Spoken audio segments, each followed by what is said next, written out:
धन्यवाद सभापति महोदय। आज मैं यूनियन बजट 25-26 पर अपनी बात रखने के लिए खड़ी हूं। भारत के संविधान के आर्टिकल 38 भारत को एक वेलफेयर स्टेट के तौर पर पेश करता है और सरकार की जिम्मेदारी है कि बजट और उससे जुड़ी वेलफेयर स्कीम्स के जरिए इन आर्टिकल्स को हकीकत में लाया जाए। इसलिए यूनियन बजट सिर्फ एक आंकड़ों की किताब नहीं, बल्कि सरकार की प्राथमिकता और वेलफेयर स्टेट के संविधान से जुड़ी वफादारी का आईना है। सरकार की जिम्मेदारी है कि इकोनॉमिक पॉलिसीज, जिनमें बजट भी शामिल है, ऐसी बनाए जाए जो गैर बराबरी को कम कर सके और सबसे ज्यादा गरीब वर्ग को सहारा दे। बजट वो लाइफलाइन है जिससे शिक्षा, स्वास्थ्य, पेयजल, social security, SC, ST, minority, गरीबों की भलाई के लिए स्कीमें चलाई जाती है। मगर ये बजट को देखकर महसूस होता है कि ये भविष्य के निर्माण से ज्यादा हेडलाइन बटोरने का एक दस्तावेज है। इससे सबसे ज्यादा प्रभावित होने वाली वही लोग पीछे छूट रहे हैं जिन्हें सरकार के सहारे की सबसे ज्यादा जरूरत थी। वो किसान जो बढ़ती लागत से परेशान हैं, वो नौजवान जो बेरोजगारी का सामना कर रहे हैं, और वो औरतें जो निजामती रुकावटों से जूझ रही हैं, और वो गरीब जो महंगाई के बोझ के तले दबे हुए हैं।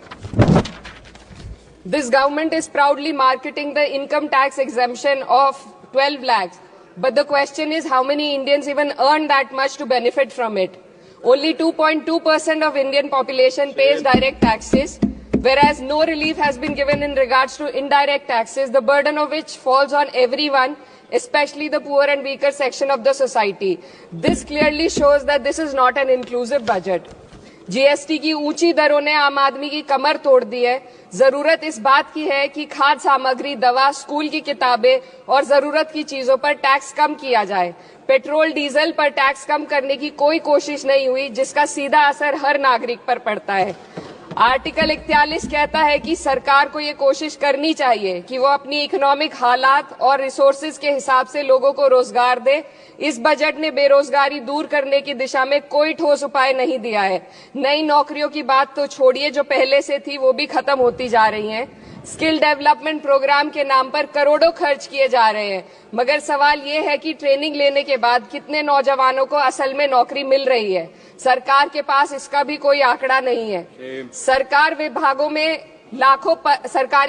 में लाखों पद खाली हैं, मगर भर्ती का कोई प्लान नहीं है।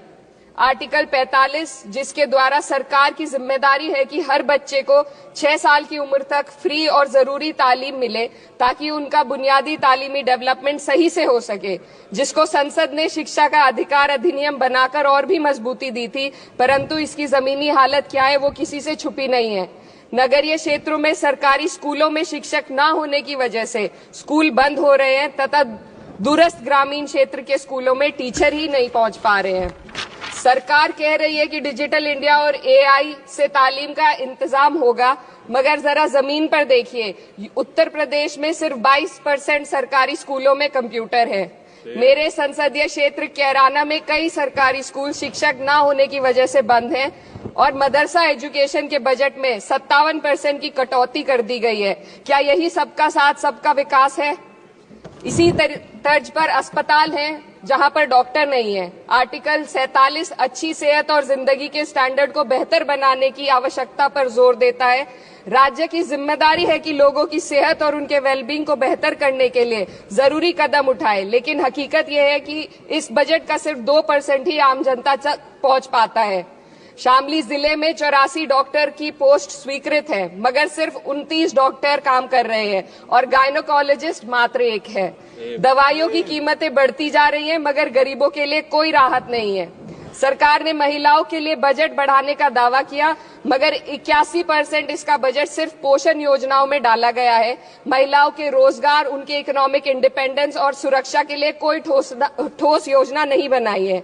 बेटी बचाओ बेटी पढ़ाओ का बजट घटा दिया गया, जिससे साफ है कि ये सिर्फ नारेबाजी थी और कुछ नहीं। किसानों की बदहाली हम सबके सामने है, लगातार चलती आ रही है। 2016 में कहा गया था कि 2022 तक किसानों की आमदनी दोगुनी होगी, मगर 2025 आ गया और एमएसपी पर कोई ठोस गारंटी आज भी दी नहीं गई है। गन्ना किसानों का बकाया अब तक नहीं मिल पा रहा है, और तो और उत्तर प्रदेश में अभी तक गन्ना मूल्य भी तय नहीं किया गया है। डीएपी, यूरिया और खाद की कमी से परेशान किसान आज भी सड़क पर प्रदर्शन कर रहे हैं। मजदूरों के लिए जो सबसे बड़ी योजना मनरेगा थी, सरकार कहती है कि मनरेगा ग्रामीण भारत की रीढ़ है, मगर बजट में कोई भी बढ़ोतरी नहीं मिलना बहुत शर्मसार है। औसतन 44 दिन का ही रोजगार मिल रहा है, जबकि स्कीम 100 दिन की गारंटी की होती है। भारतीय रेलवे देश के लोगों की जीवन रेखा है और इसी से यहाँ के लोगों की आर्थिक एवं सामाजिक जिंदगी चल रही है। देश के हर हिस्से को रेल कनेक्टिविटी से जोड़े जाना सरकार की कल्याणकारी नीति का हिस्सा है। मेरे संसदीय क्षेत्र कैराना के रेलवे से जुड़ी 2 मांगे लंबे समय से लंबित हैं। दिल्ली शामली सहारनपुर रेल लाइन का दोहरीकरण और पानीपत शामली मेरठ लाइन का सर्वे अति शीघ्र ही कराए जाने की बहुत पुरानी मांग को बजट में शामिल किया जाना चाहिए। देश भर में बिजली की दरें बेहद असमान हैं। उत्तर प्रदेश में ये दरें बहुत ज्यादा हैं।